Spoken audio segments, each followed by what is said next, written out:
What's up, everybody? It's HBT with Straight Up Wrestling Show, guys. I'm here, man, just pretty much messing around with some music. Here, I'm gonna talk a little bit about wrestling, but I'm gonna mess with my music. I'm gonna play around with my music a little bit, talk about a lot of different things, guys. So, hey, you can be getting a lot of different discussions from me today. I'm gonna pretty much talk about wrestling, what's going on in wrestling a little bit. I'm gonna talk about my music, and I'm gonna talk about I'm talking about things that I used to do and, hey, things that I have gotten away from and things that I'm getting back to. So what's up, everybody? What's up, everybody? It's HBT here, man. Straight Up Wrestling Show. I see my man Braden Wrestling Opinions is in the house. Go check out my man Braden Wrestling Opinions. Hey, Braden, what's going on, man? It's good to see you. Let me see what in the world did you say. I can't really see. What's up, Sam? What's up, Harry? What's going on, Braden? Yeah, I got this right now. I have it on my mobile device. I have it on my telephone, guys, because, like I said, I can't have it on my laptop right now. Hey, we are going through a storm here in this area. And, Braden, you know what I'm talking about. But, yeah, guys, I just came on just to talk a little bit. And, hey, let me go back. I'm about to go and run into my room in just a little bit and grab my microphone, guys. Pretty much my mic that goes into this so you guys can hear my music a little bit better. It comes out a little bit clearer than it does on the iPhone. But now I just go ahead and keep it the way I have it. AJ Skills in the house. What's up, AJ? AJ says, "Hey Harry, tomorrow night is Friday Night SmackDown." Yes, it is. Friday Night SmackDown is going down tomorrow night. But hey, guys, right now, like I said, I just came on just to talk a little bit before I go into the other room, and I probably check out Grand Slam. Or maybe check out the Vince McMahon documentary. I hear that that's out, so I might go ahead and check that out a little bit later on. But right now, like I say, I'm just here messing with my music. And hey, the reason I'm getting back into my music. Hey, this is a track that I pretty much created yesterday. I think yesterday I was putting this together. But I've done a lot of music over the years, pretty much. And like I say, I'm just getting back to that. And I'd like to give a shout out to a friend of mine, a friend of me and Chris's, was our best friend for a long time. Hey, he told me straight up, you can't get rid of your music. You can't get away from your music. And that's one thing that wrestling has taken me away from.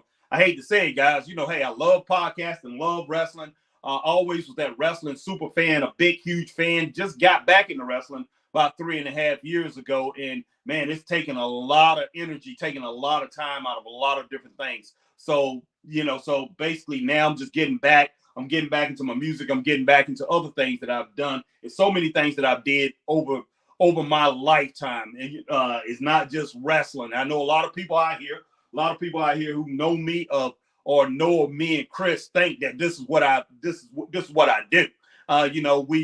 We've had some beefs with people, or we've had podcasts, that pretty much was jumping on the indie scene out here, and people say, "Oh, it's just jealousy." They jealousy and all kind of crazy stuff, man. Hey, I'm just like, that's a crazy notion to put out there, because hey, I'm not jealous of anything, man.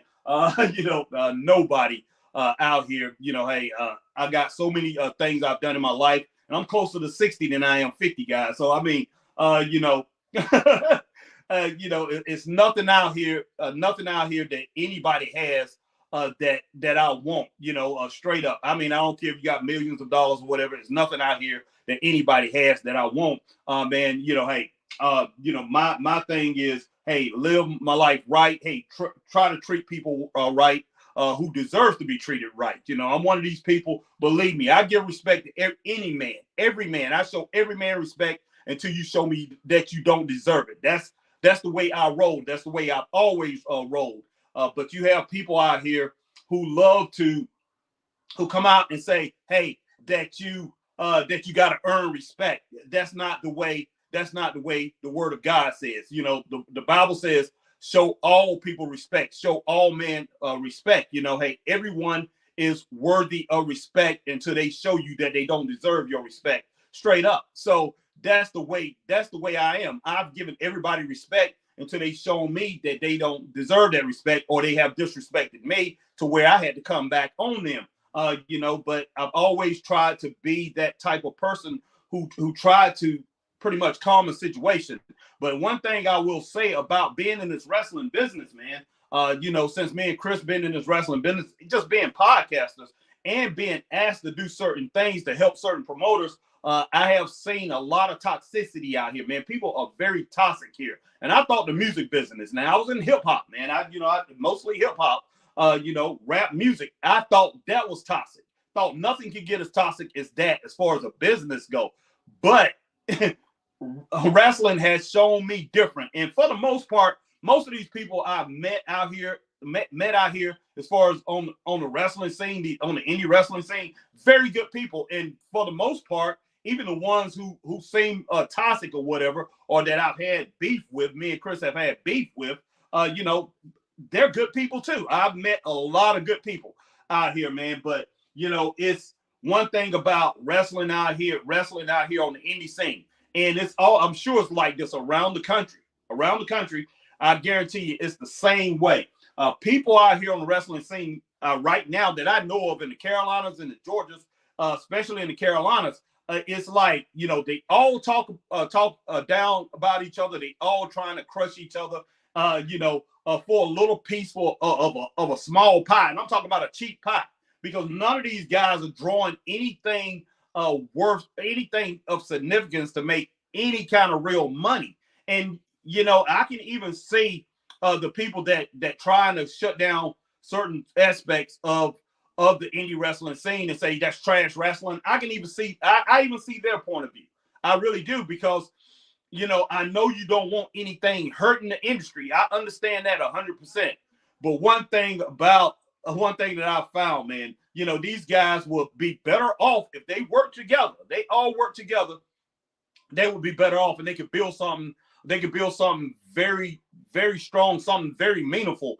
And these guys out here working these indies, instead of making your $20 here, $15, your handshake hot dog, or whatever it is, you guys can be making real money. Like back in the day, back in the regional days, you guys can make real money if you could come together. And that's one thing that I wanted to do when I came into this thing. But from what I've seen, you got a lot of people out here who think they have a business mind, but they have no business mind at all. And they lack discernment straight up.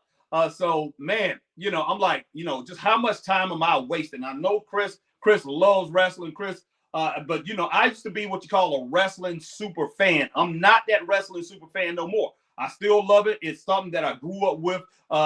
This was my favorite thing to watch was wrestling. Favorite thing in entertainment was wrestling, professional wrestling. Even though I did a lot of other things in sports, still my favorite sport, and I know, that's what we called it back in the day. I know a lot of people want to say, oh, it's not a sport, it's sports entertainment.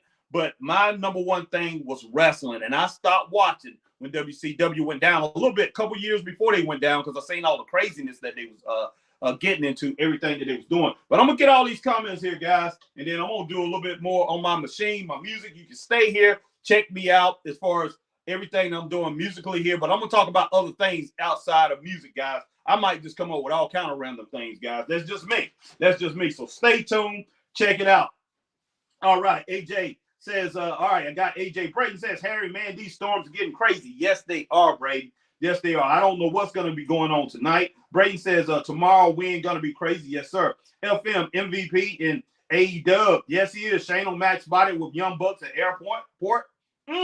Crazy. AEW definitely has something cooking. Well, we'll see, FM. We definitely will see. Now, one thing I will say, once again, about Shane McMahon. Shane McMahon never did anything as far as creative in WWE, WWF, whatever you want to call it. He never did anything creative. So we'll see what goes on there. And I guarantee you, if they start coming up with a whole bunch of crazy ideas and a whole bunch of things that's working, I guarantee you Vince McMahon is behind this, man. Vince McMahon is definitely behind it. My man Mag Magnum says, greetings, Harry. I'm working out while enjoying your commentary. Thank you, Mag. I appreciate that. That's one thing I got to get back to, man. Like I say, I was working out 2 to 3 times a day before I got into this wrestling thing. I got to get back into that, feeling a lot better and all that, just love doing it and just really keeping myself in really good shape. So I'm going to get back into that straight up. All right, AJ Skills, hey, Harry, what kind of music does you play the piano on your stereo? Man, I mostly, like I say, I'm a mostly most of my music is R&B, hip hop driven, and some some popish type music. But I can do a lot of other different things. I do a lot of Christian music, especially Christian hip hop, Christian R&B. All right, FM, we have to be careful. The enemy is going around like a roaring lion. Yes, sir. Looking at who he can devour. We fight against flesh and blood. It's a spiritual battle against dark forces of evil. No doubt about that, FM. You 100%, man. Straight up. All right, AJ Skills, Harry, AEW Dynamite. Jon Moxley is the #1 contender for Bryan Danielson's AEW Championship Wrestling Dream pay-per-view. Okay, that's very interesting. Very interesting. He's gonna be fighting his old partner, one of his old partners as far as in the group, the the BCC. So hey, that was bound to happen, but we'll see how that rolls, guys. But let me go ahead. I'm working on this song that I was working on last night, but let me break this thing down, guys. Let me show you guys how I started building the song here. I don't know what I'm gonna call it. Did I already? Yeah, I did. I named it. I had to. Let's see. Oh, I named it, but I can't figure it out. Let's see. Let me see. What did I name this thing? I had it up. Oh, I had it up to here. It's called I Had It Up to Here. And Chris will know what I'm talking about. But yeah, it's called I Had It Up to Here. I started working on this track. But yeah, I'm just going to break this thing down, with the piano. We start breaking it down instrument by instrument. Started off with the piano like that, a piano bass that I started this thing off with.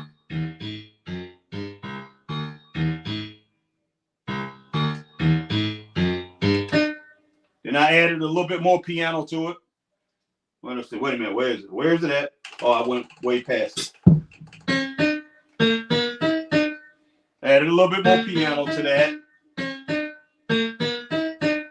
See, I'm basically a composer, guys. I just a composer, just piece music together. I play it, piece it together, and put it together, the whole production together. All right. So that right there is a acoustic guitar. Okay. Kick drum. The kick drum. Just breaking this thing down, guys. Showing you how I build a song. That's the snare drum. Hi-hats. Throw a little bit of hi-hats in there.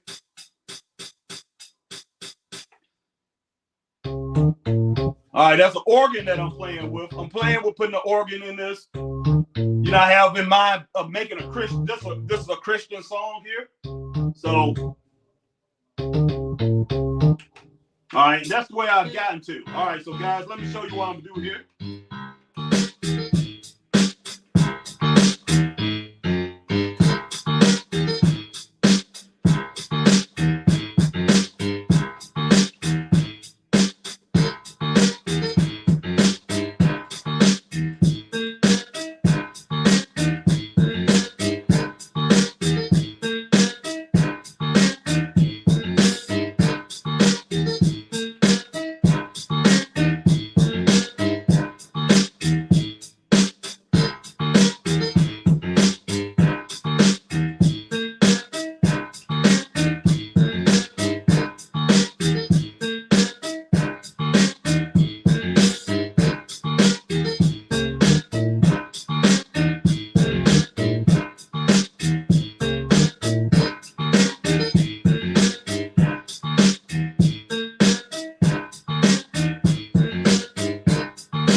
All right, guys.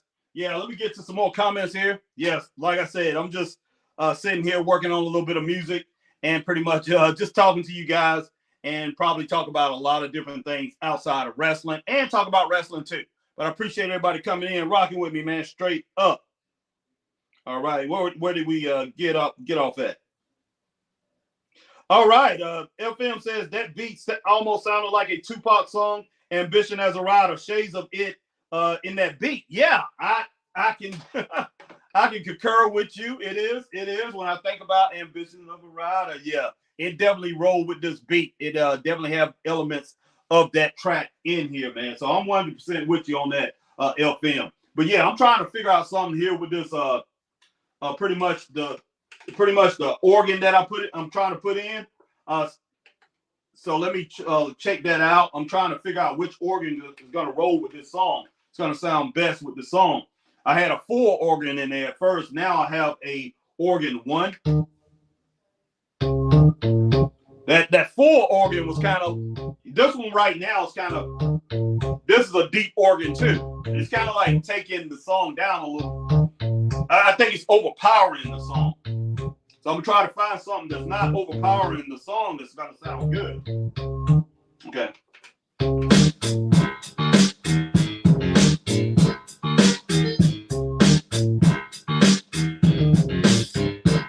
All right, yeah, so that's overpowering the song, guys, a little bit. All right, let me see what in the world I can do here. But yeah, that's the last element that I think I'm gonna put in that song, and then I'm gonna create something new. Let's see. But I've been working on some tracks here, guys. Let me see. Okay, what I got here on that one, D61. All right, let's try a tone wheel organ here and see what we get on the track. All right, let's see what we get here. All right. Whoa, that was really deep. That organ right there is really deep. All right, so I'm not gonna go with that one. All right, let's see. Well, it look like I'm getting close to what I originally had as far as this organ go. All right, let me go D91. Let me see what I got here.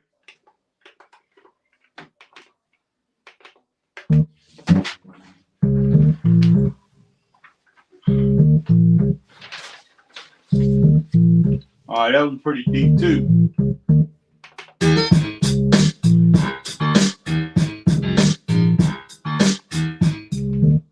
That's pretty deep too, guys. So I don't think I'm gonna roll with that one. All right, D. All right, let me see. All right, but man, yeah, like I said, I'm just working on this track.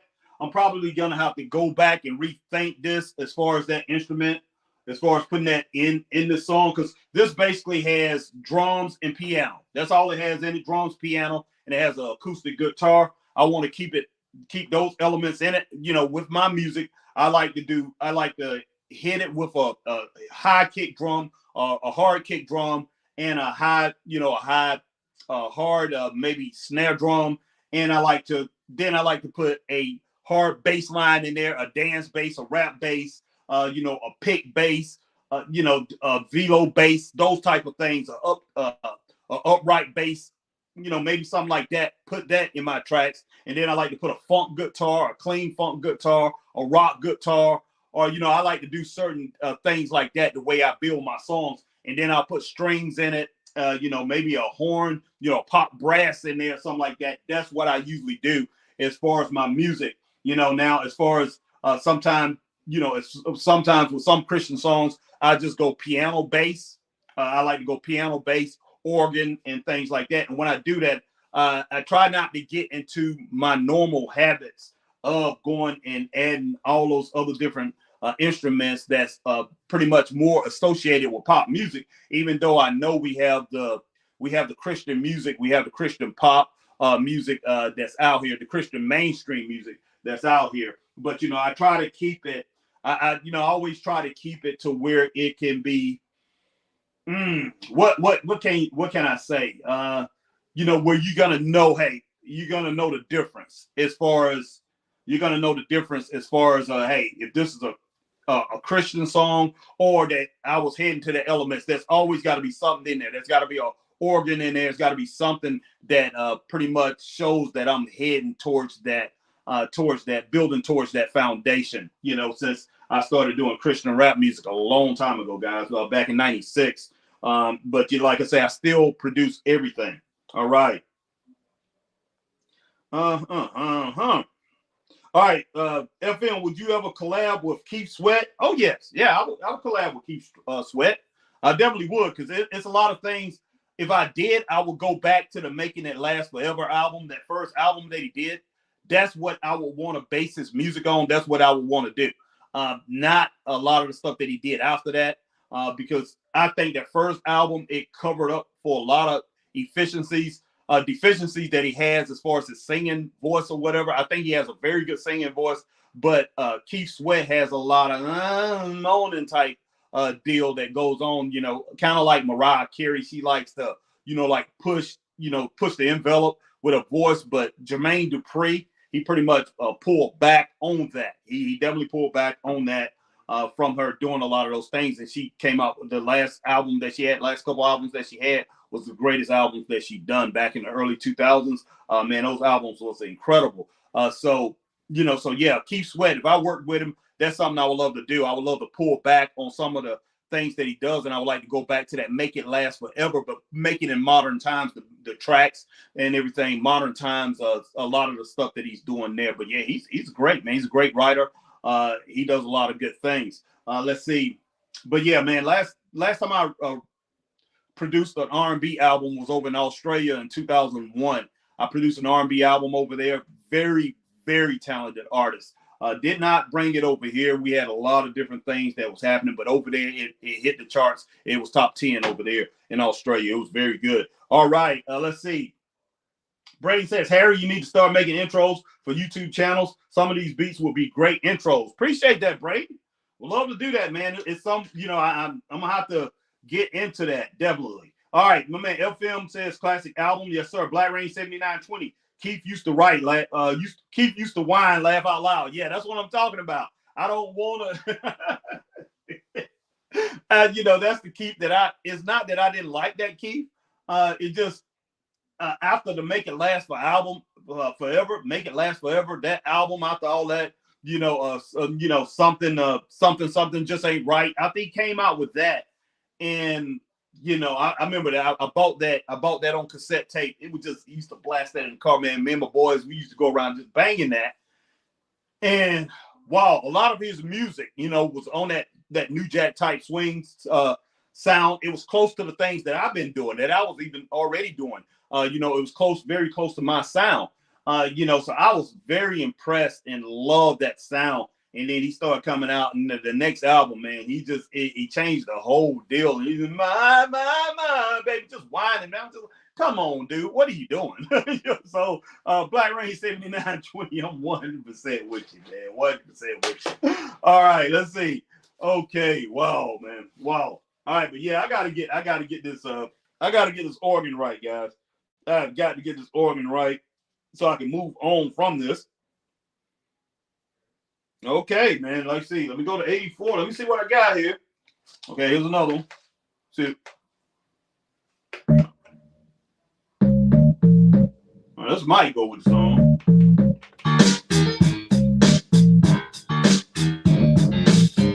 That was too hard too, man. Wow. I'm gonna have to go with what I had originally.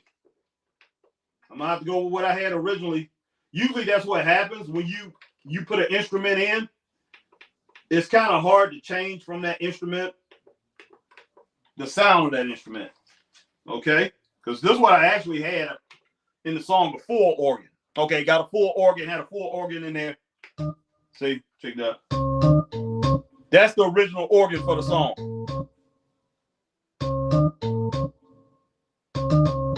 I just got to get the volume right and everything.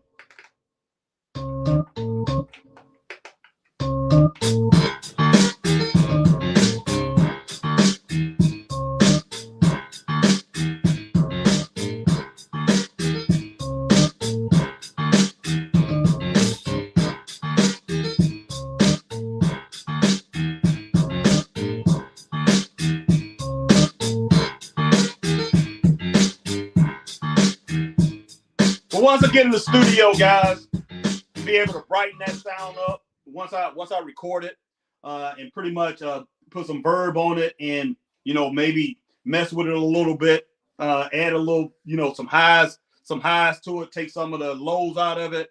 It's gonna come out pretty good. I think it's gonna come out pretty good. So that'll work out. Just keep that full organ in there. But this song right here is pretty much done, man. It's pretty much done. It's called "I Had It Up to Here," and I think I'm gonna write a Christian rap song, and I think I'm gonna write something else to it. But it's definitely gonna have the aspects of Christian rap in it, because I've had it up to here with a lot of different things, man. I'm kind of like Thunderbolt Patterson. I've had it up to here. So I'm definitely gonna do that, guys. All right, man. But yeah, not just music. I don't just do music on the keyboard.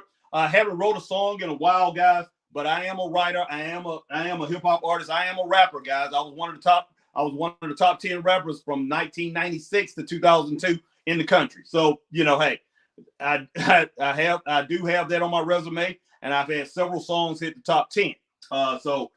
Man, back in the day, and I produced all my own tracks. Have produced a lot of rappers, and hey, before I was a Christian rapper, yeah, I was a mainstream rapper, secular rapper, or whatever you want to call that. I did do that, but I had a guy who came up to me, who was a friend of mine. He was a youth pastor. He came to me and he said, "You like rap music?" I said, "Yeah, of course." And he knew I was a rapper, and people used to come around and listen to me rap and things. And he was like, "I want to take you to a rap concert." And man, hey, I was basically getting back into the Bible at that time, and everybody in my department at work, they used to talk about the Bible and everything all the time. These guys was quoting scripture, and they was all into it. Hey, I hadn't been in church for a long time. I hadn't been in church for probably about anywhere from 9 to 10 years. Been in church on a regular basis, and that's something that I grew up with. I grew up. And when I grew up as a kid in my teenage years, I was in church every week with my grandmom, my family in church all the time, even though I felt I really wasn't learning anything, but I was saved. I accepted Jesus Christ as my Lord and Savior. I know some of you people may not know Christ, or you're not a Christian, but that's okay too. But yeah, so man, I got out of it. Me and my wife, got married, and hey, I really wasn't going to church except for every now and then. I would go to church.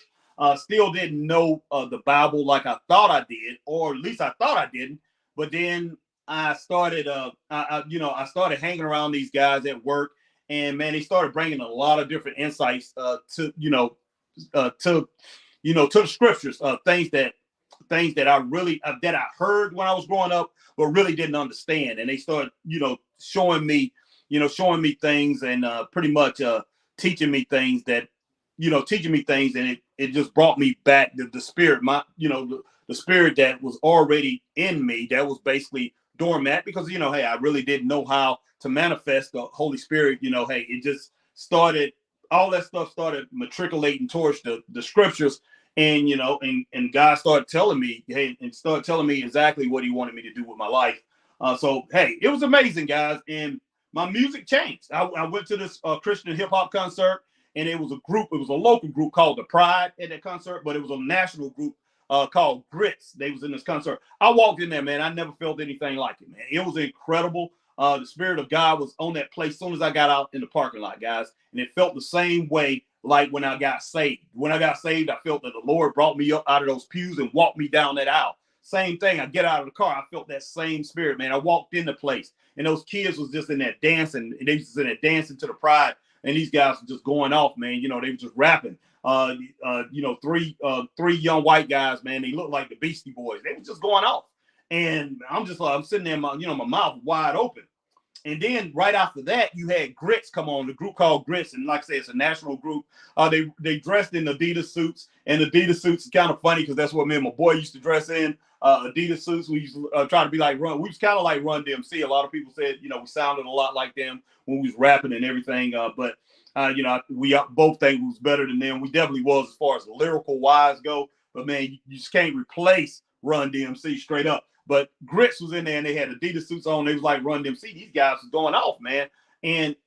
But And, you know, it wasn't just the music that impressed me. It was the testimonies that these guys gave. And, you know, when they got out and preached and gave their testimonies, which was incredible. And then after that, I go home and, you know, I'm trying to write songs. I was working on an album.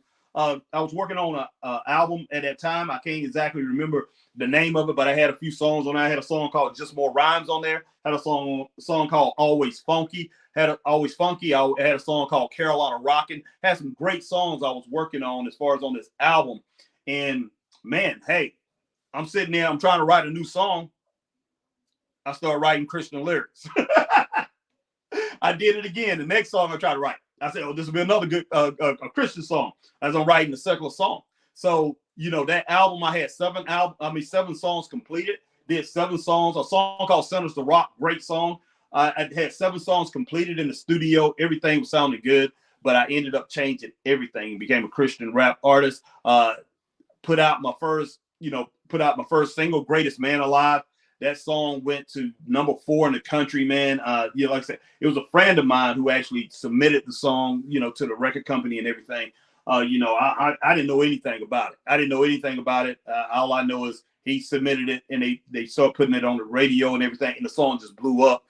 You know, as far as on the Christian rap charts and the spiritual rap charts, it blew up, and they got to number 4 in the country. It was on fire, man. And I mean, it did it within a couple of weeks. I'm like, what in the world's going on? But you know, just something that I was doing. You know, all actuality, I was working with a singer from this church, and I was writing rhymes, and he was singing. You know, to make a long story short, you know, I'm gonna go back a few years. I'm gonna go back when I was in high school, 17, 18 years old, and that's like 10 years before I actually got into it full blown. My pastor, okay, now this was back in the 80s, guys. This is 85, 86. My pastor was asking, you know, my friends told the pastor that I was a rapper, and they were saying, could we do a Christian rap song in the church? Can we do a Christian rap? And the pastor said he would love to hear it. Now, Christian rap was in its infancy. Nobody really was doing that. It was like 1 or 2 people, 1 or 2 artists that was out there doing Christian rap. And man, I just blew up when they came and asked me that. I was like, no flipping way. I'm not rapping in church, man. Are you guys crazy? I am not rapping in church. Because, you know, in my mind, you know, hey, I didn't want to hear no Christian rock. I didn't want to hear no Christian rap. I didn't want to hear Christian blues. I didn't want to hear Christian nothing, country and Western Christian nothing, except for amazing. All I wanted to hear was Amazing Grace, Near the Cross, you know, that old rugged cross. I wanted to hear those Christian songs. You know, hey, that's what I wanted to hear. That's what I wanted to hear. I was 100% traditional, and that's the way I always looked at it, and that's the way I thought it's supposed to be.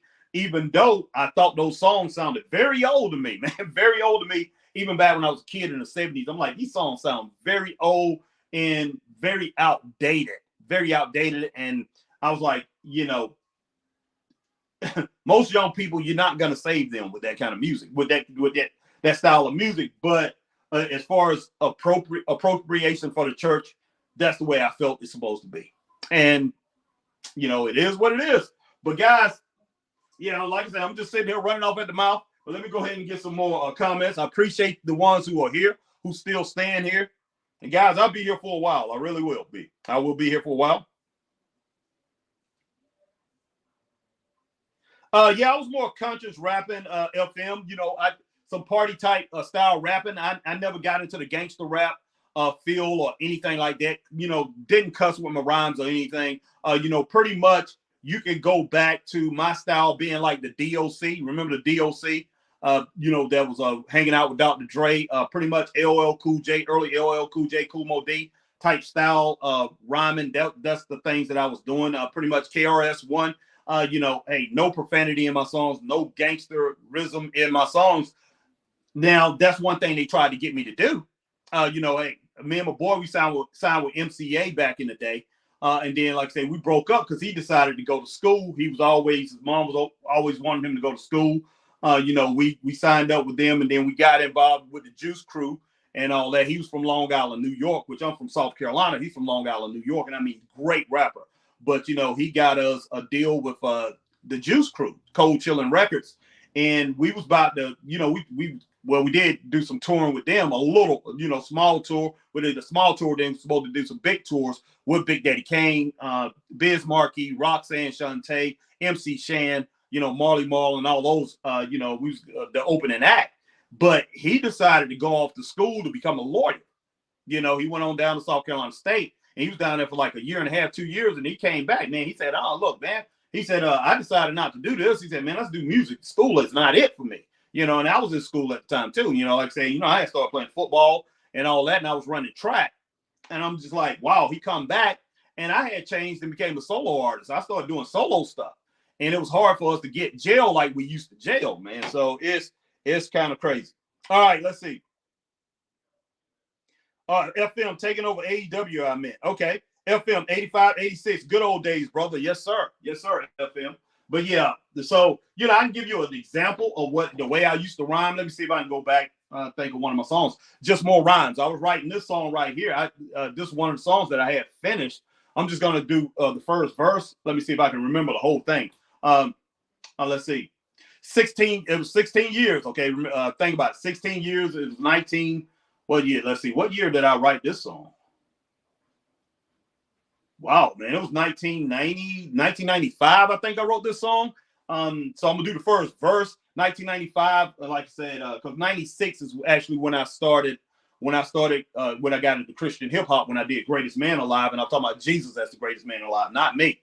But yeah, 1996, I did a song called Just, it wrote it it was 1995 when I recorded it, because it was already recorded. But the song goes, 16 years and another brother rhyming on a track. I'm simple, Jack. No one comes better on a contract. Always loud, never slow. I'm not moaning. Back down from the number one spot because I'm dethroning. The sound you can't drown, vocal tone so rich. I know you're going to dig my super fat pitch. The MC you're hearing breaking hot out the field. The best is yet to come, so I continue to thrill. Just like the video chain, this is the blockbuster. A million daily rhymes eradicate all suckers. My fountain pen works till there is no more ink.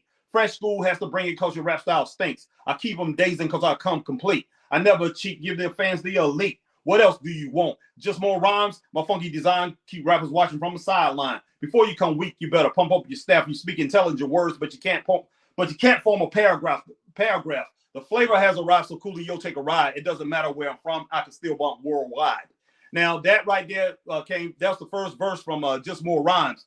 Wow, it's kind of hard to remember that, man. I mean, not remember it, but remember all the words, because like I say, that song, I wrote that song in 95. What year is it now? 95, 2005, 2015. Wow, 29 years ago when I wrote that song. And like I said, I came home after doing that, after I did that concert, and started writing again. And I wrote a song called Savior of My Soul. I actually started off writing. When I started off writing, I was going to write a secular song. But I ended up writing a Christian song, man. And I couldn't stop doing it. And the song's called Savior of My Soul. And the lyrics go, I was nothing but a sinner, but when I accepted Jesus, I became a winner. My knowledge of him gets fatter, not thinner. He died on the cross and rose up the third day. Jesus said, I am the truth, the life, and the way. I love being a Christian, and for the Lord. Let's see, living for him and being saved by him. That's my reward. And let's see. I can't remember all the lyrics after that, but in another song, The Greatest Man Alive, that was Savior of My Soul. Greatest Man Alive starts off, let's see. Let me see if I can get those lyrics. In the beginning was the word, and the word was in the beginning was the word, and the word was God. In the beginning was the word, and the word was with God. In the beginning was the word, and the word was with God. Goodness sake, man, it's hard for me to remember those. It's hard for me to. I need to get my book. In the beginning was the word, and the word was with God, and the word was God. In the beginning was the word, and the word was with God, and the word was God to the carnal man. That's odd. Jesus Christ came in the flesh and was rejected by his own. He was crucified, died 3 days back on the throne. By him all things was created that are in heaven and earth. Everything is his. We're living on his turf. Jesus Christ is the image of the invisible God. And yes, I'm down with the JC squad. I'm living in the life, so the truth I keep preaching. And on the microphone, a child of God, I keep teaching. My real tight lyrics controlled by the Holy Spirit. Demons can't stop it, nor can they get near. When we praise the Lord, we should be slapping high fives, cause he's the greatest man alive. And then, and then basically, all I was just saying, Jesus is our God, and he is the greatest man alive.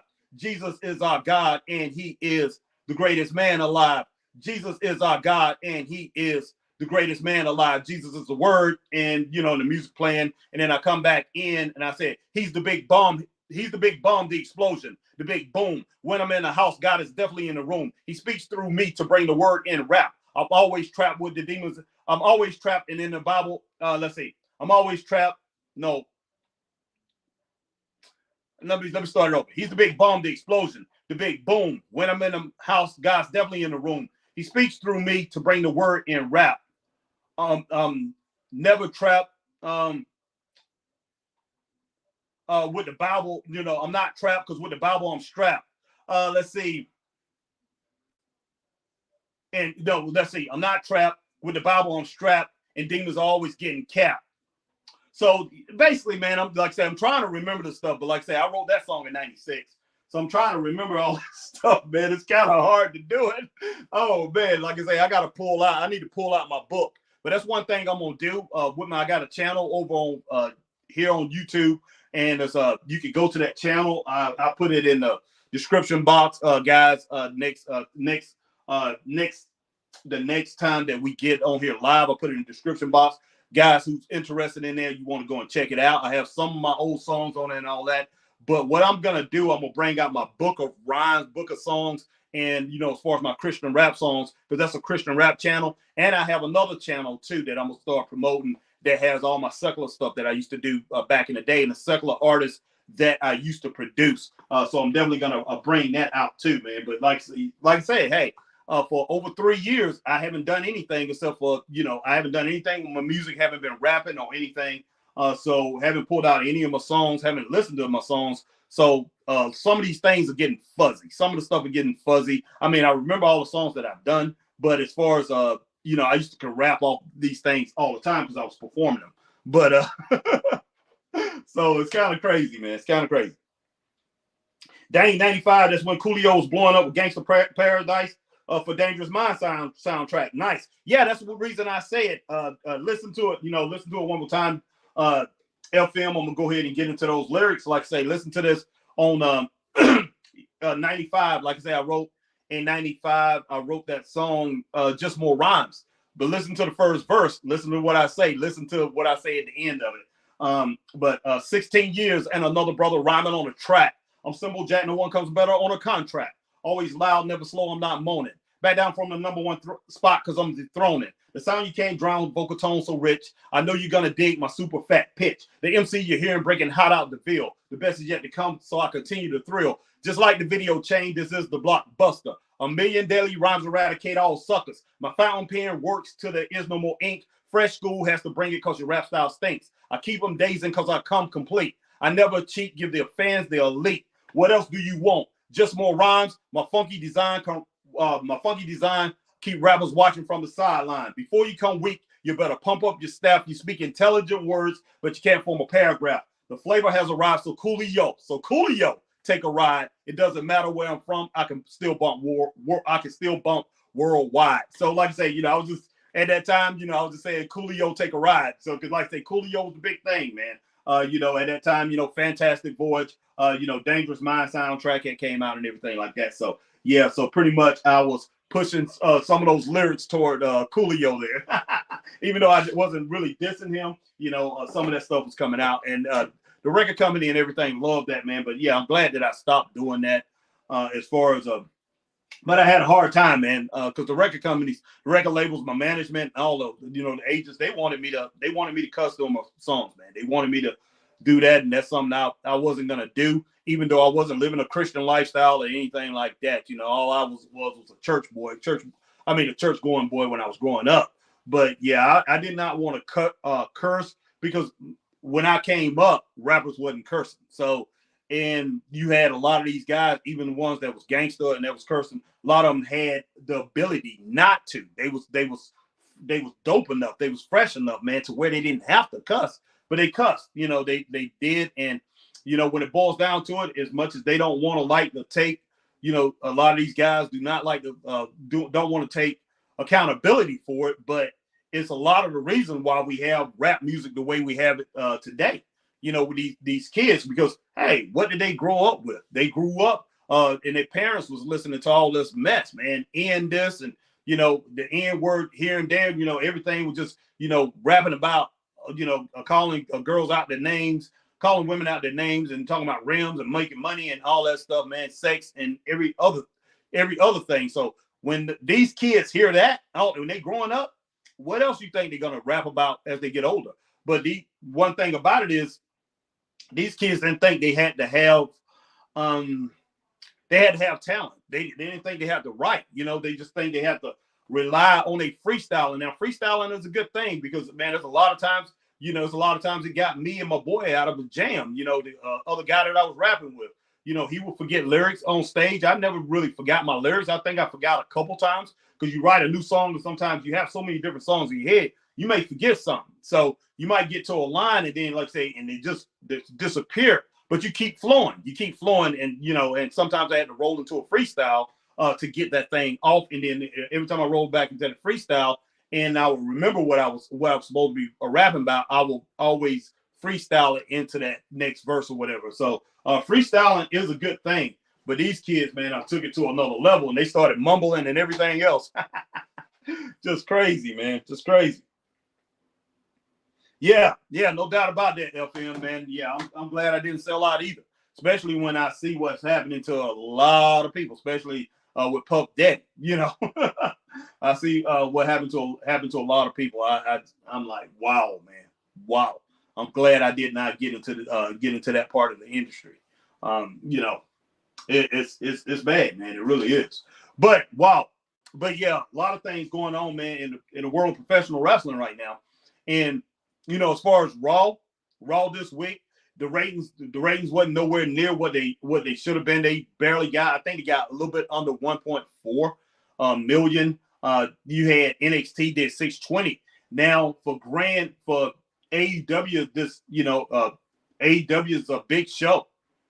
AEW's big show this past Wednesday, they did 702. That's barely up above what they had 697 the week before, and the week before that they did do 716 or whatever. But they going down, man. They continue to go down. You had MVP come in. So I haven't seen that, but I have seen it, but I haven't watched the full show. But yeah, wrestling, man, it's in flux, man. It's in an influx right now. Jey Uso, like I said, congratulations to Jey Uso, man. Winning the title. But in my opinion, I think you're gonna get more eyes on the screen if Jey Uso is sympathetic to his cousin. But I do like the element of him having the title when Roman comes around. That's gonna be good, straight up. But we'll see how all that plays out, man. But yeah, it's a lot of things out here. There's a lot of things out here, man, that I need to do as far as in wrestling. Just you always got to look at time, man. It seemed like when we was younger, FM, it seemed like we had all the time in the world, man. You can go to work. You go to work and work an 8-hour, 10-hour day, and you still come home and you fresh. And I would do my music. I would do so many different things. But as we get older, man, you got to use your time wisely, straight up. And that's one thing that I'm learning. But man, yeah. So, but yeah, definitely get back into the music. And hey, and yes, I'm a licensed pastor too, and I've been a pastor, youth pastor in 3 different churches, and I've been an associate minister too. So I do that too. But I basically just started doing wrestling, and pretty much pulled away because, like, as far as the churches go, I hate to say it, man, it's a lot of toxic things in the church too, and it's just, I just got tired of it, and I'm just like, wow, man. And I'm talking about, last church I was in, very soft, man, and afraid to really speak on, really afraid to speak on the enemy, man, really afraid to speak on the devil. And, I was just like, okay, I'm not part of this no more. So, I pulled away from that, started doing my music. My man, Christopher Burton, man, we started going to these indie wrestling shows, and then I got into this, and I can see why I got into it because, like I said, I was a wrestling super fan. I was the biggest wrestling fan that you can find out there, man. I was the biggest wrestling fan growing up. Love wrestling. But wrestling has got to get back to what it was back in the day. I'm not saying take away the element, take away the talent that we see today in wrestling. I'm not saying that, but you know, it has to get back to as far as the booking style back in the day and the storyline. You know, as far as storylines, it has to get back to that. I see my man Sammy Malone, my high school brother, my man that I used to roll with back in high school is in the house. What's going on, Sammy? Sammy's in the house. All right, man. Let me see how I can see that. Sammy, you were good at your music. You had the jams, breaking jam. Yeah, breaking. Yeah, you had the jams breaking. Jam on it. Yeah, jam on it. Yeah, no doubt, man. No doubt. Yeah, it's back then when I was cutting it up, man. Cutting it up on the turntables and all that. Used to buy everything. Man. So, yeah, I still got a lot. I still got those records. A lot of those records. Records that my man Vince didn't give away. He gave away a bunch of my records, Sammy. Bunch of my records, but I still got a lot of them. And my wife had built up a lot more in the collection. It's one thing too. I want to get back into DJing, and you know, it's one thing that Tim Morgan was talking about on one of his shows. Man, he was on live, and he just started talking. He just called me out, man. He was just talking about. He said, Bernard. He said, man, you used to be a DJ back in 85, 86, man. He's like way before a lot of these other guys, you know, that made it out of the area. He said you was doing it back in 85, 86. Yeah, when I was doing it, you know, back then, it was in its infancy, especially in the South, Sammy. Nobody else was doing it. Nobody else was spinning records, mixing and cutting and scratching. You know, I pretty much was one of the first ones that did it in the South. So, yeah, I've done a lot of things, man. I've done a lot of things. I did a lot of things. So that's one thing that I'm trying to get out here, let people know that, hey, I'm not just a podcaster. You have people come on, say some really stupid things, man, really dumb things. You know, me and Chris is on, hey, get out of your mom's basement. And, you know, they just say crazy stuff, really crazy stuff. You have these people, they're jealous, they this and they that, you know. Hey, I don't have nothing to be jealous of. I did so many different things in my life, man. So many different things in my life. As far as sports go, as far as music, music, sports, and achieve so many things out here on the workforce, in management, you know, supervisors, so many different things that I have achieved and been blessed. You know, the Lord has blessed me, you know, blessed my family, man, and I'm very grateful for that. But, you know, I've had some things, I've had some tragic things that happened in my life too. Had things that have pretty much brought me down. Now I've had struggles too, just like everybody else. But man, you know, one thing that I don't want people to, you know, get out here and get some kind of crazy notion that what these guys out here are doing out here on this wrestling scene, and I'm talking about the indie wrestling scene. That hey man, that I'm trying to get attention. That's one thing they try to say. You know, hey, me and Chris, you know, whether these people like it or not, we're the biggest wrestling podcast as far as in this area. We are the biggest ones. You know, everybody know who we are. You know, a lot of people out here on this indie scene, everybody know that name. Everybody know who Straight Up Wrestling Show is. But, you know, because certain people that we talked about went at who used to deal with us, you know, they're trying to get attention. Why in the world would I try to get attention? I don't need that type of attention. Like I said, I had let's see, how many songs? I've had 13 songs in the top 15 Christian rap songs in the country, spiritual rap songs in the country, 2 different charts. You know, one of them hit number 2, and Christopher Burton actually is on that song. Christopher Burton is actually on that song. Lord Knows, called Lord Knows. It hit number 2 back in 2001, 2002. You know, I've been all around the world producing music and everything. If I wanted attention, I definitely would still be doing that. I would be in the music. I would be on the music scene. You know, I'll still be out here doing music, but I'm not right now. So believe me, these small crowds and all that, I don't get no validation from that. I do this because I enjoy it. As far as wrestling, you know, as far as wrestling. But my thing is this: what I wanted to do in wrestling was totally different than what Christopher Burton wanted to do. And our old partner, Michael King, they wanted to do the indie wrestling scene. I just wanted to talk about AEW, WWE, maybe TNA, anything that was major. That's what I wanted to do. I didn't care about going out here to these indie shows and pretty much reporting on these wrestlers and these workers out here. But I went out here and met a lot of people. Met my man Danny Paris, who's a legend in this business. Met him and started doing a lot of commentary with him. He wanted to take me all over the place. We went to a lot of different places. Like I said, I've been 19 different promotions that we've done things for. And if I don't know if one guy out here who is listening, but it's this one podcaster out here who's listening, basically bragging about, he done got out here and got paid for it. And said, have you been paid for it? Yes, me and Chris have gotten paid for going and doing, just making appearances at a few different shows. We've gotten paid by promoters. So, yeah, I've been paid to do this thing, but that's not what it's about. I didn't ask to be paid for it either. That's not what it's about.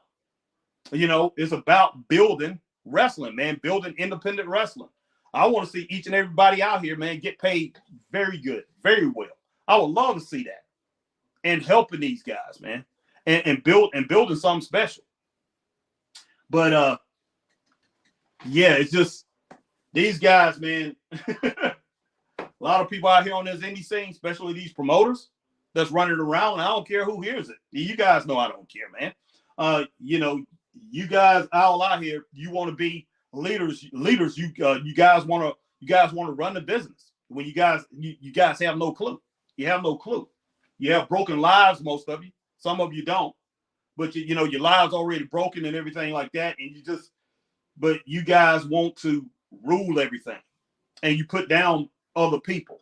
You put down other guys that's in this business. Not a good business move at all. Not at all. All right, let me see, Sammy. Like I say, Sammy, you are on Facebook, and this is far away from me. Let me see. All righty. Sammy says, hey, if the radio station didn't have it, you had it. Yes, sir. Yes, sir. All right, Sammy says, later, Bernard. You have a good one too, Sammy. All right, 20th Charity Master, send the link or else you will get a no doubt about it. 10 plus 3, Charity says. But yeah, Charity, right now I'm just sitting here talking, man. I'm talking about my music and everything. So yeah, so man, I'll get you a little bit later on. You'll be able to come on or whatever. But guys, I'm gonna stay on here just a little bit, a little longer. But yeah, so that song is done. That song is done. Let me go ahead and save this disc. I'm gonna save this, guys.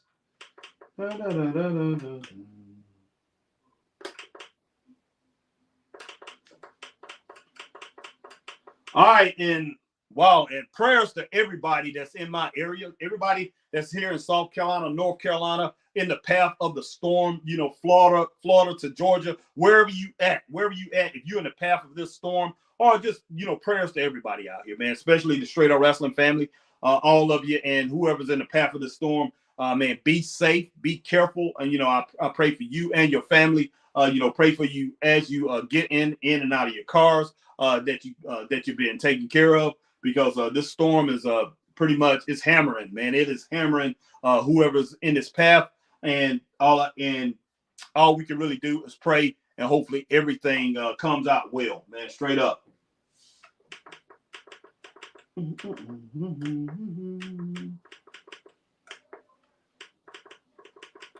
Goodness sake, guys, give me just a minute here. I'm just trying to save all this stuff that I got here, if I can.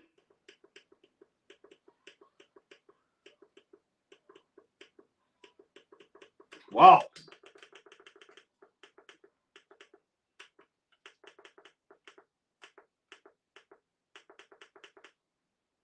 Oh, shoot. All right, just a minute, guys. I'm going to save this, and then I'm going to put in something else. All right. Let's see. Well, once again, I appreciate everybody coming in, rocking with the Straight Up Wrestling Show, guys. If you over on Facebook, you hit that like, share, join. If you're on YouTube, hit that like, share, subscribe, hit the notification bell, ding, ding, ding, so you know when we're on times like these. And if you're on Twitch, you do the same thing that you do here on YouTube. And when you see us over on X, formerly known as Twitter, hit that like, tweet, and retweet, and follow the Straight Up Wrestling Show over on X, guys. Appreciate each and everybody coming in here, man. I really do. Yes, sir. Yes, sir. Amen. Charity Jesus. Yes, sir. Yes, sir. 100%. Jesus Christ for life. goodness. Wow, got a lot of things going on, man. A lot of things going on. You know, hey, I don't really come on here and talk politics or whatever. But hey, a lot of things going out here in politics and everything. You know, you got just recently we had Puff Daddy get arrested, you know, by the feds, and now we have the mayor of New York City, Eric Adams, just now got arrested, you know, and for accepting bribes and all that. I don't know if he did it or not, but wow, man, he's going to have a hard time. He's definitely going to have to prove his innocence. But hey, wow, that is just flat out crazy. That's flat out crazy. All right, Glenn T. White is in the house. What's up, Glenn T. White? What's going on with you, brother? But man, yeah, so like I said, a lot of things are going on out here. And yeah, pretty much I'm sitting here, you know, talking about my music and, you know, talking about the wrestling scene. Well, you know, talking about things that are happening in wrestling. And as far as, you know, podcasting, man, me and Chris, we've been doing this since June, I think June 14th or June 20th, 2021, or was it a little bit earlier than that? But it's been June of 2021. We've been doing it since June of 2021. That's how long we've been doing the Straight Up Wrestling Show. Hey, and I've enjoyed it. I've enjoyed it a lot. You know, we have over 1,500 videos that we have put out. A lot of videos.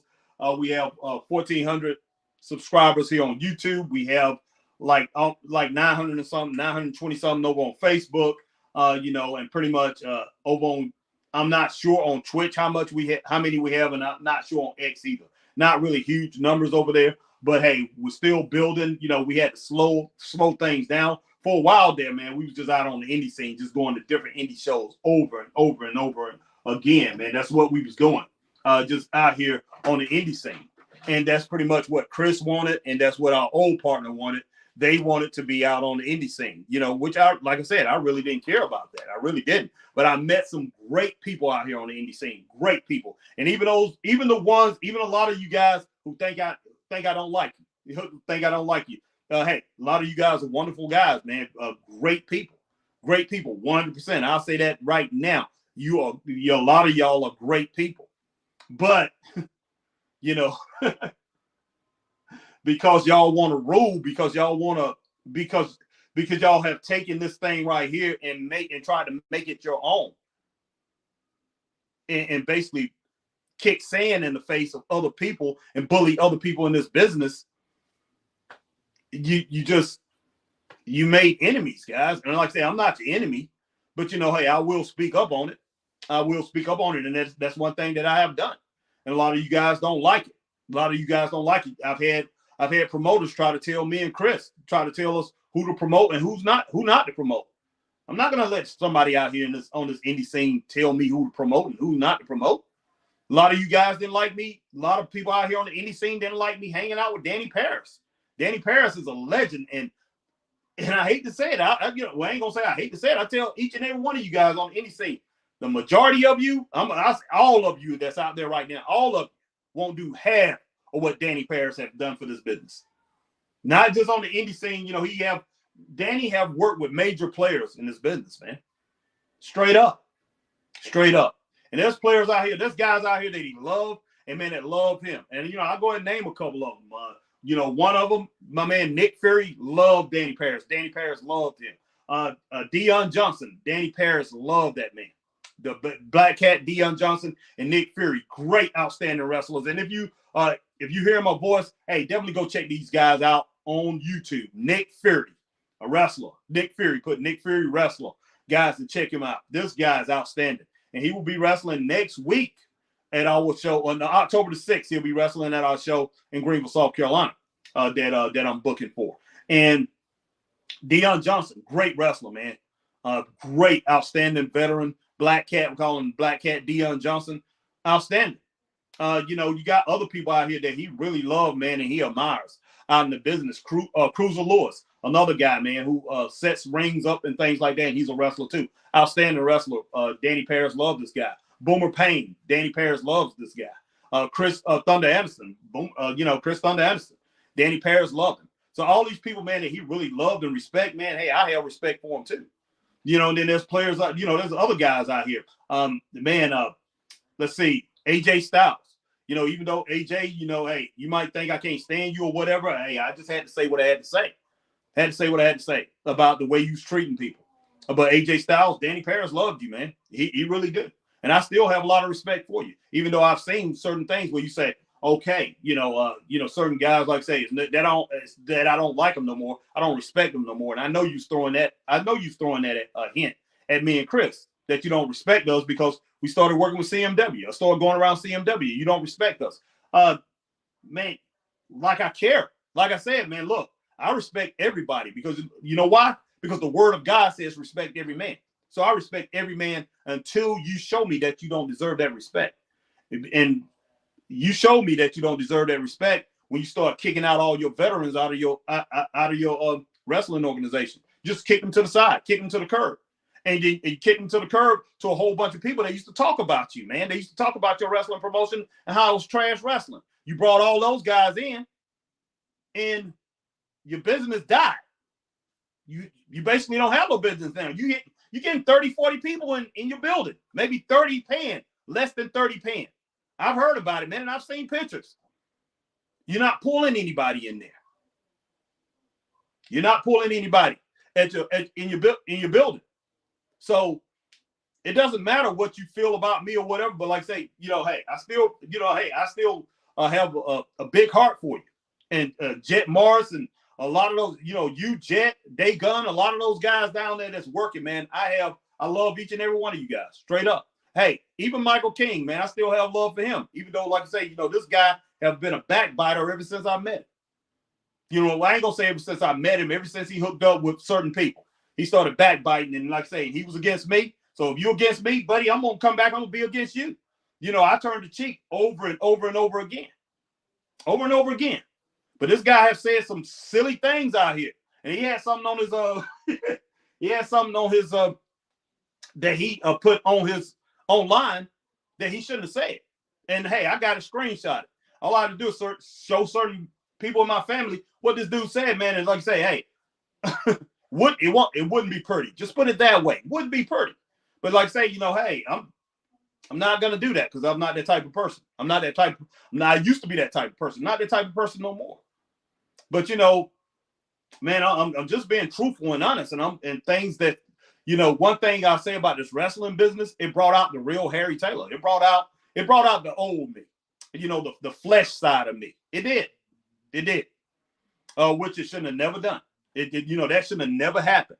But it brought out the side of me that I didn't want to show, because you had people, you had people who thought they can challenge me, man, or take my kindness for weakness. I didn't used to be that type of person. And that came out. But it's the toxic level of the wrestling business on this indie scene. It's very toxic. And it's not just in South Carolina, it's in North Carolina, it's in Georgia. And I guess it's throughout the country.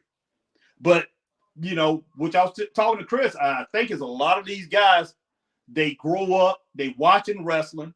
And back when I was growing up watching wrestling, hey, man, I thought those guys could whoop anybody's tail. They could beat anybody's tail. So a lot of you guys get that in your head that, hey, you get trained to be a professional wrestler, that you're tough and everything, that you're tough. And you can talk to anybody the way you want to. But I had to come out and show them quickly, you can't do that. You can't do that because I'm not the type of person to do it too.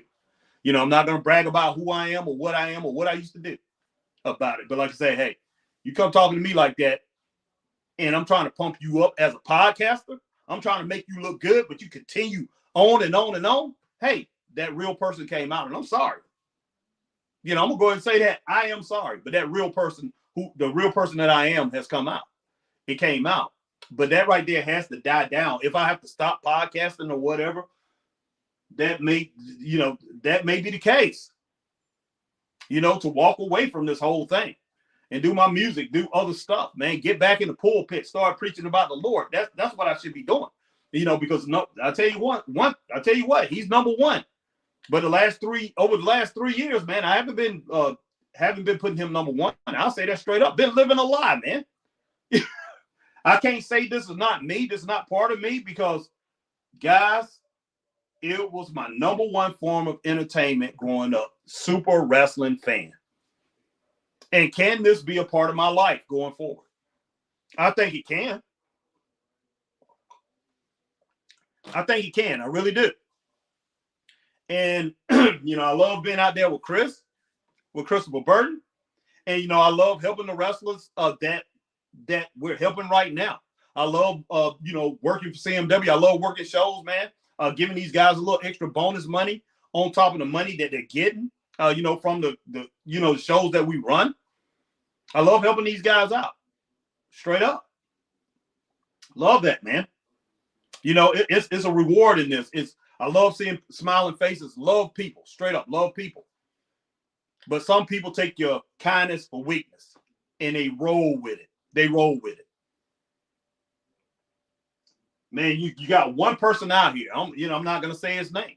And if he's listening, or you got people out here on the indie scene listening to this, they'll know who I'm talking about. There's one person that came in and decided that, hey, he's gonna shake up the apple cart.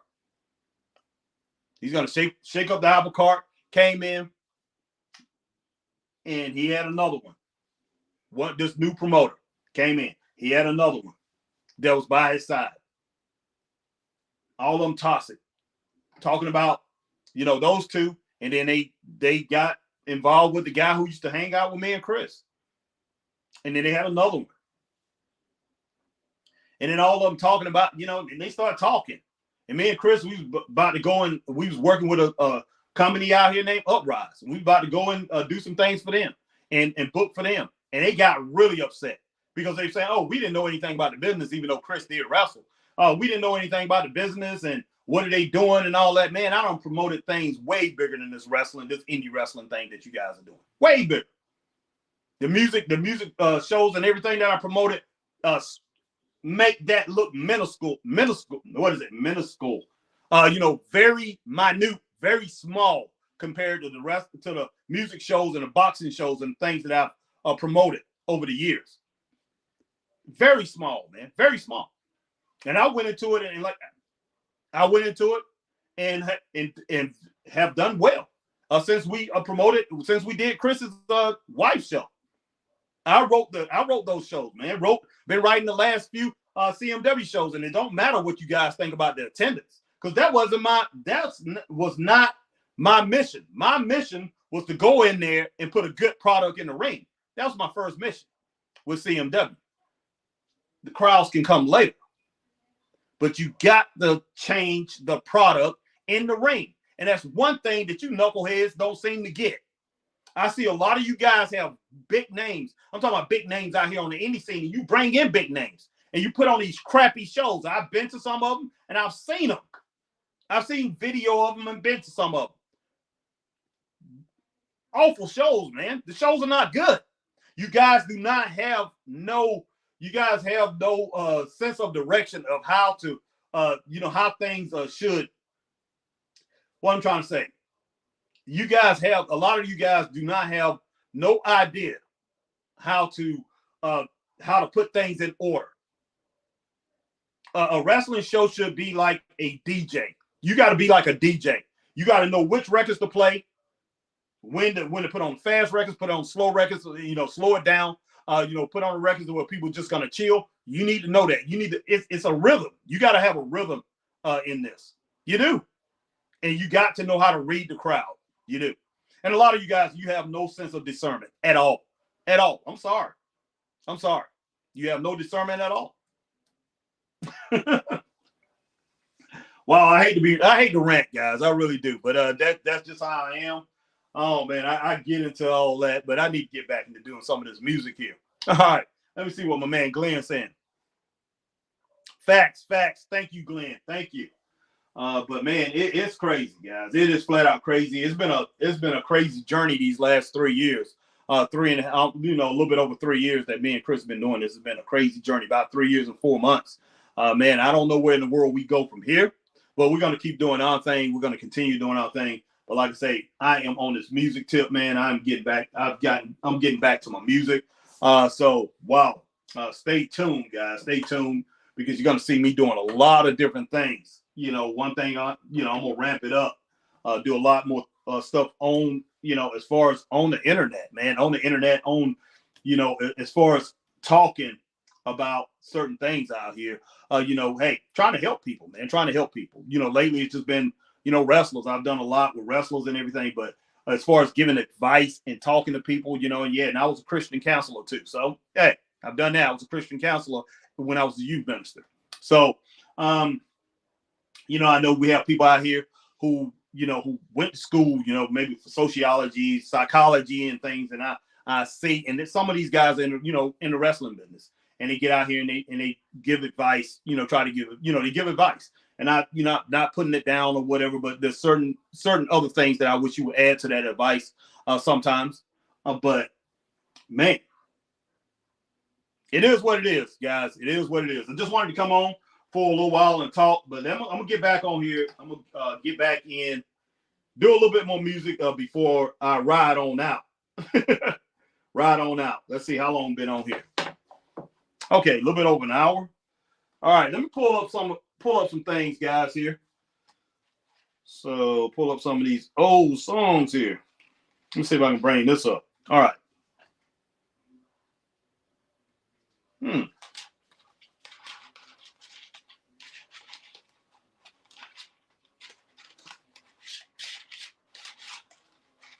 Stick here with me.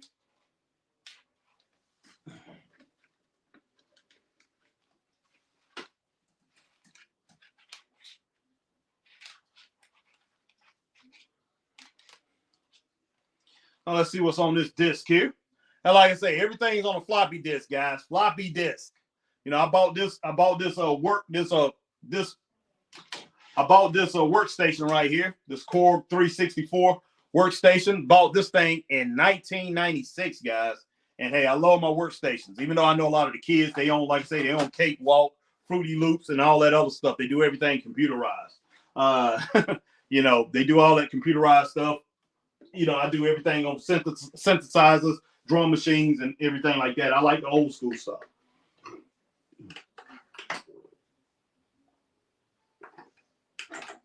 All right, let me bring this up and see what I got on here on this disc.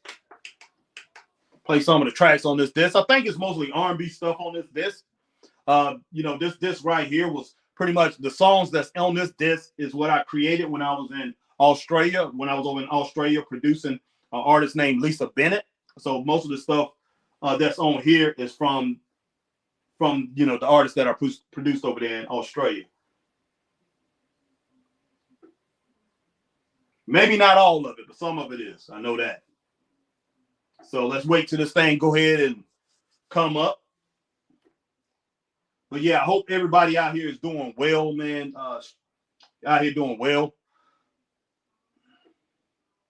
Out here taking care of themselves, trying to stay healthy. Eating right. Drink water. Make sure you drink enough water.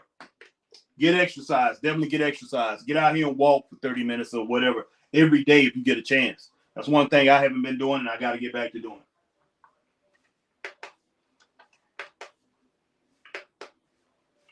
Oh, I don't hear nothing on this. Did I turn this thing off? Okay.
Goodness.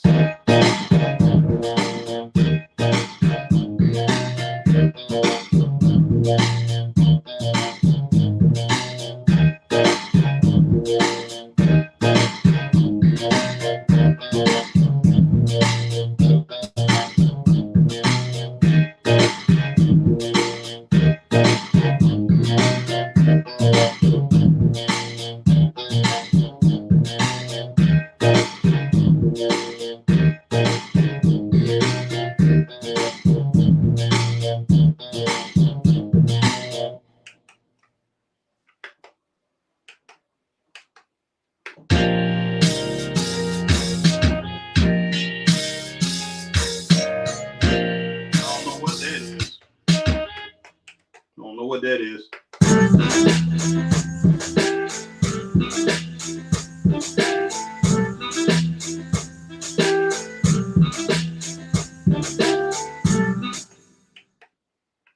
I say this is a whole bunch of stuff that I don't even know I don't know what's on this disc. These are songs. This disc I did this music 20 years ago.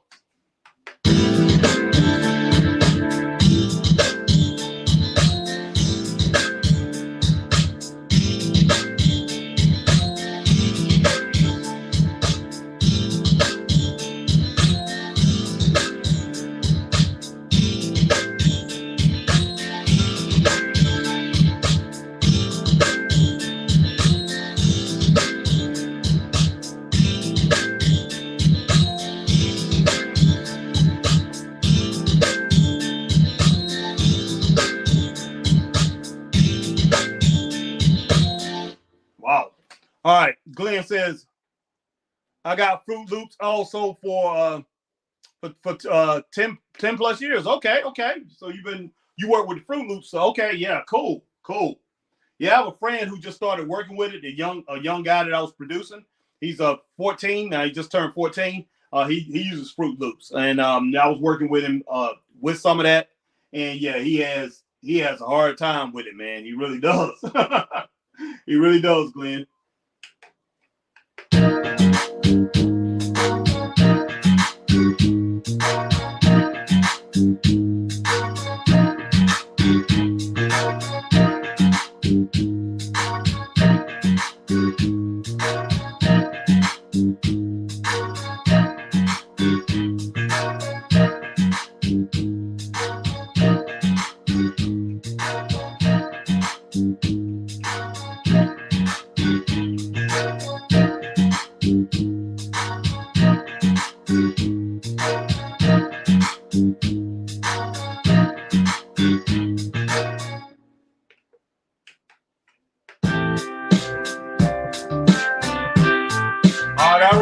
I remember this one, guys.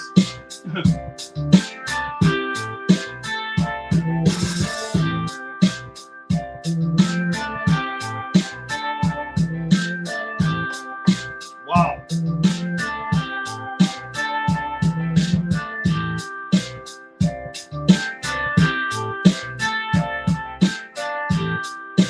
Wow.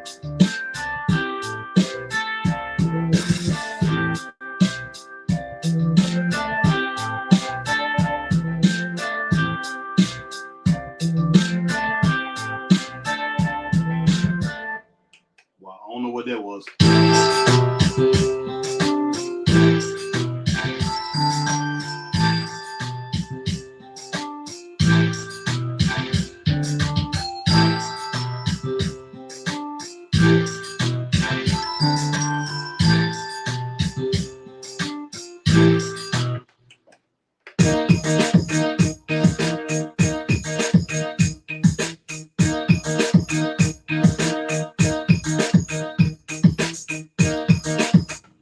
Wow.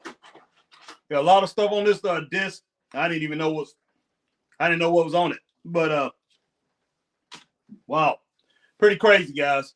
But yeah, I appreciate you guys coming in, guys, checking out my music and everything. And I talked about a lot of different things, talked about wrestling, talked about the good stuff, talked about some things that wasn't so good, wasn't so positive.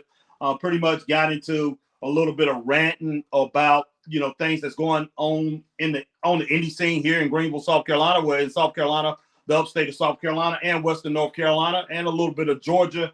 Wow. It's the only reason I talked about it because I'm passionate about it. So, you know, hey, it is what it is. But I appreciate everybody coming in, checking out Straight Up Wrestling Show. I'll see each and every one of you guys later. Stay straight up. Peace.